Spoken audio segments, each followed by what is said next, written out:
रास्ता आजाद हो जाए, बल्कि बाबरी मस्जिद भी दोबारा उस जगह पर तामीर हो जाए। ये सियासी जमातें, चाहे कांग्रेस हो, ये तमाम पार्टियां हो, ये क्या कहती ने, भूल जाओ यारो, तुम्हारे मसाइल है, स्कूल का मसला है, तुम्हारे रोड का मसला है, नौकरी का मसला है, इस पर भी हम बहस करने तैयार हैं। स्कूल का मसला है तो बताओ मुझे, कर्नाटका पर हुकूमत करने वालों, बिदर जिला और गुलबर्गा जिला में लिटरेसी रेट सबसे कम क्यों है, मुझे बताओ। सबसे कम बिदर और गुलबर्गा में। तो ये लोग बोलेंगे नहीं, ये हैदराबाद कर्नाटक का रीजन जरा बैकवर्ड है, इसलिए हम 371 team package board development council. ये अजीब है लोग, ये लोग समझते कि हमारे कान में फूल लगा हुआ है, हमको बेवकूफ बनाते जाए। अब वो जमाना चला गया। ये बार बार हमको कोई बोल देना नहीं ऐसा था, वो करेंगे। अब डेवलपमेंट बनाओ, डेवलपमेंट काउंसिल, कौन रोक रहा आपको? बना दो, कल बनाओ। एफडीआई के डिबेट में आप करा दिए, यह भी करा देना था। नहीं, मस्जिद की बात मत करो। पार्लियामेंट में हम गड़बड़ करते तो मेरे को आके बोलते, अरे क्या है भाई, आप इतने पढ़े लिखे, 20 साल के बाद फिर याद। अरे मैं बोला पढ़े लिखे अरे कहां का पढ़े लिखे भाई? मैं बोला नहीं, मैं जाहिल हूं, मैं थम्स अप हूं, मैं मेरे को कुछ नहीं मालूम। अरे तू ऐसा बोल रहा हो, मेरे को खाली मस्जिद दिख रही। अरे पढ़े लिखे, कभी अनपढ़ तो देखो तुम पढ़ लो, पढ़े लिखे तो तुम पढ़े रहे, ये क्या कर रहे? यानी क्वेश्चन नहीं करना। बोले 20 साल के बाद तुम लोग फिर लड़ रहे। अरे मैं बोला 20 साल 2000 साल भी हो जाएंगे तो पुकारते रहेंगे। हम खामोश बैठने वाले नहीं है, हम पीछे हटने वाले नहीं है। नहीं, ये मत करो, वो मत करो, आखिर क्या करेगा मुसलमान? फिर क्या तुम्हारी गुलामी करना हमारी जिंदगी का मुकद्दर बन चुका? क्या मुल्क को आजाद होकर 65 बरस हो चुके, हर बार मुसलमानों से कहना सेकुलर सेकुलर रहो, सेकुलरिज्म को जिंदा रखो, पकड़ के रखो। अरे सेकुलरिज्म का क्या मैं कूली हूं? तुम क्या किए 65 साल में, मुझे बताओ। तुम फसादात दिए मुझे, तुम बाबरी मस्जिद दिए मुझे, तुम गुजरात का फसाद दिए, दहशतगर्दी के नाम पर बच्चों को जेल में डाल रहे हैं। अजीब व गरीब इनका सोचने का ढंग। नहीं, हमारा साथ दो, हम तुम्हारा साथ देंगे। अरे हम तुम्हारे वोट डाल के आए मेरे भाई, तुम हमारे सलाउद्दीन ओवैसी मुसलमानों का लीडर नहीं हो। ये आप लोग हमारे लीडर तो ये है ना, तो येदियुरप्पा ही बोल रहे बीजेपी खराब। अजीब व गरीब लोगों की महफिल है। ये बोल रहे कि आपके हमारे कान में फूल है, बोलते जाएंगे, नोट लेते जाएंगे। ना नोट लेना, ना वोट देना। अजीब व गरीब मामला। नहीं, हम हर को बोल देंगे, खुश कर देंगे, आके तो बात करेंगे। एक इफ्तार की दावत करते हम खुश, ईदगाह के सामने आके ठहर गए, सलामा कर लिया। अरे क्या देखो कैसा आया। अरे मेरे भाई, इससे फायदा नहीं है, फायदा यह है कि मेरे को नौकरी कितनी मिली। मेरे ये जो वक्फ की जमीन है, अभी जुल्फिकार हाकिम बता रहे थे, खाली करके दो हमको, 500 एकड़ जमीन खाली करके दो बिदर के मुसलमानों को, सैयदुल सादात की वक्फ की जमीन। अरे जब असेंबली में इकरार कर रहे हैं तो देने क्यों पीछे हट रहे आप? जब बंबई में मिल की जमीन पर बाबा साहेब अंबेडकर का मुजस्समा बन सकता है, क्यों बन सकता है? क्योंकि हुकूमत की नीयत है, हम उसकी तारीफ करते हैं, बनना भी चाहिए दलितों का। फिर मुसलमानों से क्या इंसाफ होगा?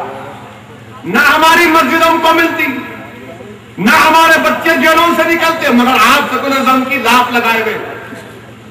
नहीं, इन्होंने आप फिरका परस्ती की बात कर रहे, मैं कौन सी फिरका परस्ती की बात कर रहा हूं?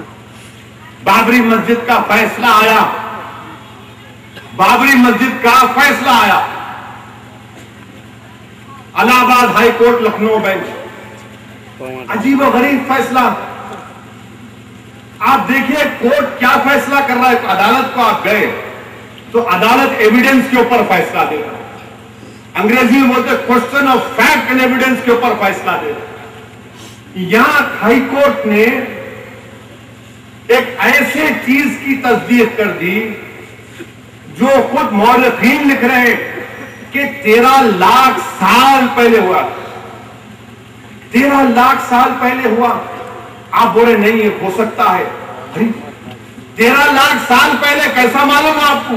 अगर इस जलसे में से भी उठकर बोलेगा कि मेरे को मेरे सगर नाना की सगर नानी की सास को मालूम करना है, उन्हें कहां पैदा हुई, तो इलाहाबाद हाईकोर्ट चले जाओ, मालूम होता है। इतने बड़े एक्सपर्ट हो गए। 11 लाख साल पहले का वाकया पूरा नहीं हुआ और किताबों में आया। क्या किताबों में आया कि नहीं उनकी मां उनके अम्मा के घर को जाके पैदा करी, जाने पैदा करी, पंजाब में पैदा करी, वो भी नहीं मानते। फिर किसको पैदा करी वहां पे, वो भी नहीं बोलते। कौन पैदा हुए हमको वो भी नहीं मानते। अजीब व गरीब ये फैसला आया। एक हमारे टीवी वाले आए मेरे पास, आकर मुझसे कहा कि बाबरी मस्जिद जजमेंट के ऊपर आप बोलो। मैं बोला तुम मेरा इंटरव्यू नहीं डालते टीवी के ऊपर, नहीं आप बोलो। मैं बोला सुनो फिर। उसको समझाने का तरीका आसान है, आप लोगों को भी बहुत आसान है। अगर मैं बिदर से एक बस में बैठा और जहीराबाद पे मेरा सफर खत्म हो रहा, आंध्र प्रदेश आरटीसी की लाल बस में बैठा मैं और मेरे बाजू एक आदमी बैठा हुआ था, मैं जहीराबाद पे उतरा तो मेरे को मालूम हुआ कि मेरी जेब काटती है और मैं जाकर जहीराबाद के वन टाउन में कंप्लेन किया। मौरी साहब को ले जाकर के भाई मैं इस बस में आ रहा था, बिदर का बॉर्डर क्रॉस हुआ, मिलन ढाबे तक मेरे जेब में वो पाकिट, मिलन ढाबे के बाद जहीराबाद का स्टॉप आया, वहां से गायब हो गए। खैर इंस्पेक्टर साहब कंप्लेन लिख लिए, बाद में तहकीक करने के बाद बोले हमको चोर मिल गया, आप आके देखो। मैं जाकर देखता हाँ इन्हें चोर था, इन्हें बाजू बैठा। तो आप क्या उम्मीद करते मेरी पॉकेट मिलना ना मेरे को? तो इंस्पेक्टर साहब क्या बोलते ये आपकी पॉकेट है, आप पॉकेट खोलते पैसे नहीं, आप बोलते पैसे कहाँ है? तो इंस्पेक्टर साहब बोलते 100 रुपये। आप बोलते भाई 300 रुपये चोरी हुए। तो इंस्पेक्टर साहब बोलते 100 रुपये आपके, 100 रुपये चोर के, 100 रुपये मेरे। ये फैसला है, 100 रुपये चोर के, 100 रुपये कोतवाल के, आपके 100 रुपये। अरे मैं पूरी मस्जिद जा रहा हूं, नहीं दी पार्टीशन कर लो, खैरात दे रहे आप मेरे को। अल्लाह की जमीन 1 इंच मेरी नहीं होती, उसका मालिक अल्लाह सुब्हाना व तआला होता है।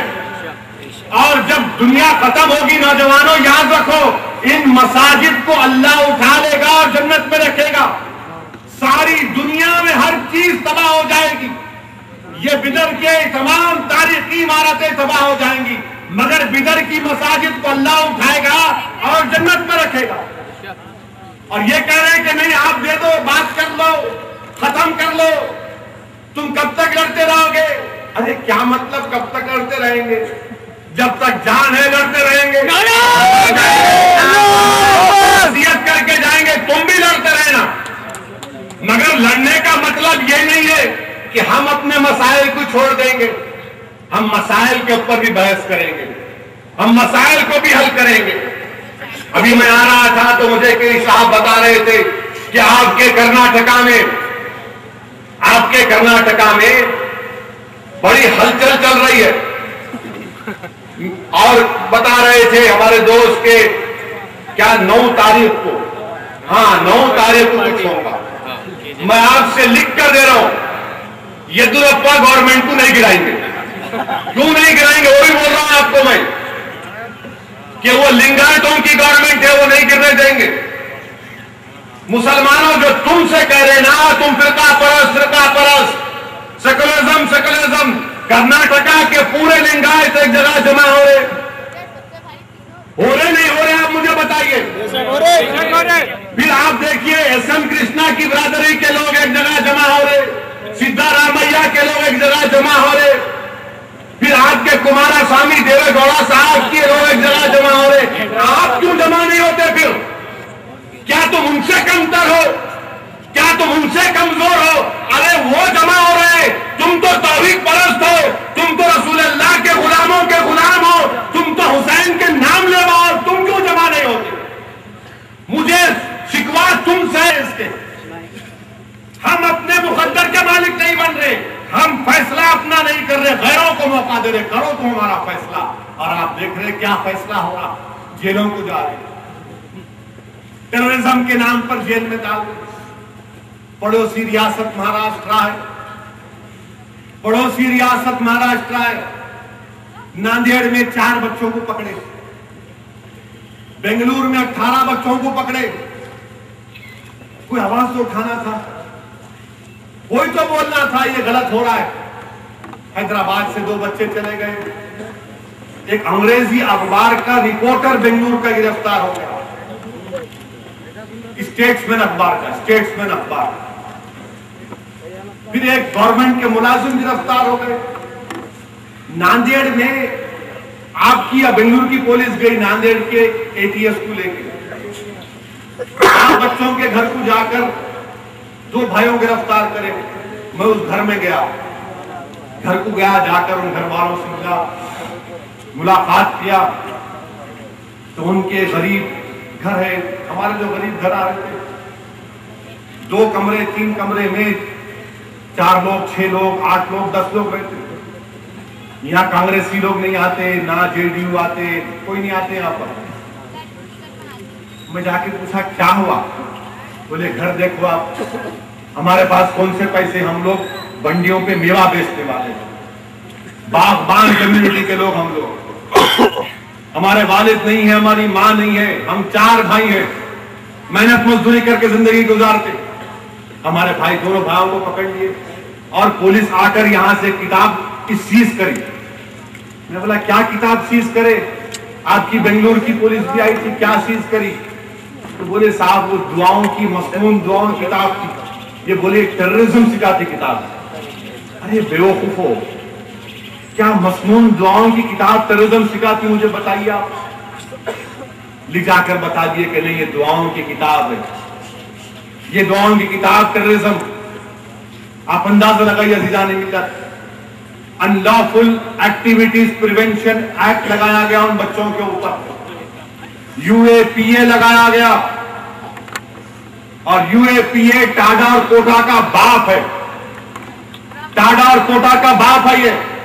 ये बात मैंने पार्लियामेंट में कही, हिंदुस्तान के होम मिनिस्टर सुशील कुमार शिंदे के सामने कही कि तुम्हारी पार्टी ने, कांग्रेस पार्टी ने ऐलान किया था कि इख्तियार आएगा तो कोटा निकालेंगे, तुमने कोटा को निकाला और हमको UAPA दे दिया। 180 दिन बच्चे को कस्टडी रख सकती है आप, 180 दिन, 60 दिन की पुलिस कस्टडी। और ऐसा कानून है कि कोई विटनेस मैं यहां बैठ के गवाह दे सकता हूं, आपको मालूम भी नहीं मैं कौन हूं। इन कैमरा होगा, कुछ नहीं होगा, यानी किसी को कोर्ट में आने की इजाजत नहीं। इलेक्ट्रॉनिकल कम्युनिकेशन टैप करेंगे, बता देंगे हाँ ये टेररिस्ट था। क्या यह कानून हम पर इस्तेमाल कर रहे हैं आप? जिंदगियां तबाह हो गई मुस्लिम बच्चों की UAPA एक्ट में। अज़ीज़ान मिल्लत, इनके पास कोई जवाब नहीं है। नहीं हम इसका गैर इस्तेमाल करने नहीं देंगे, इस्तेमाल करने नहीं देंगे। 96 में दिल्ली में बम ब्लास्ट हुआ, वहां के ट्रायल कोर्ट ने सजाए मौत दी। 16 साल के बाद आज दिल्ली हाई कोर्ट ने अल्हम्दुलिल्लाह उनको बरी कर दिया। बताओ 16 साल कौन लाके देगा उन बच्चों के? कौन लाके देगा उन बच्चों के? जिंदगियां तबाह कर रहे हैं मुसलमानों, और मुसलमान जो है समझ नहीं रहा है, ना समझ रहे ना समझ रहे। मैं आपसे बार बार कह रहा हूं कि मेरा कोई सियासी फायदा नहीं है। मैं तुमसे कह रहा हूं कि जब तक आप एक सियासी कुव्वत नहीं बनेंगे, जब तक आप अपनी एक जमात को मजबूत नहीं करेंगे, याद रखो ये जुल्म की इब्तिदा है। अल्लाह जाने इंतहा क्या होगी, अल्लाह जाने इंतहा क्या होगी। नहीं मालूम कितने नौजवानों की जिंदगियां तबाह बर्बाद कर देंगे, नहीं मालूम कितने बच्चों को, घरों को तबाह कर दिया जाएगा। अज़ीज़ान मिल्लत इस्लामिया, मैं तुमसे भीख मांग रहा हूं कि जागो, शऊर बेदार करो। अब डरने और घबराने का वक्त नहीं है नौजवानों, फैसला लो, एक ताकत बनो। आज कर्नाटका में तो इतना बेहतरीन माहौल है अल्हम्दुलिल्लाह।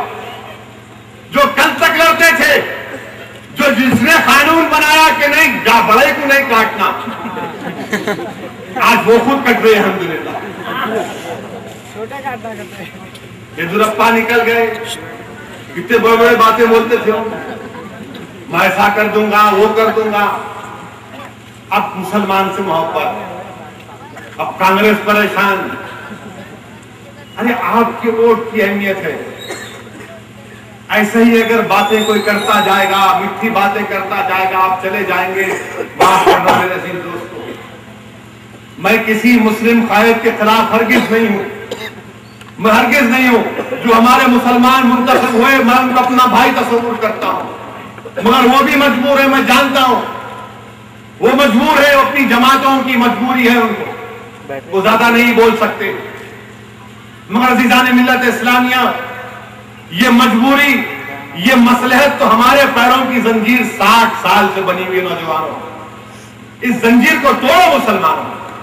नौजवानों, मसलहत के नाम पर आपको हमको बुज़दिल बना के रख दिया गया। सेकुलरिज्म के झूठे दावों पर तुमको और हमको पीछे ढकेल दिया गया।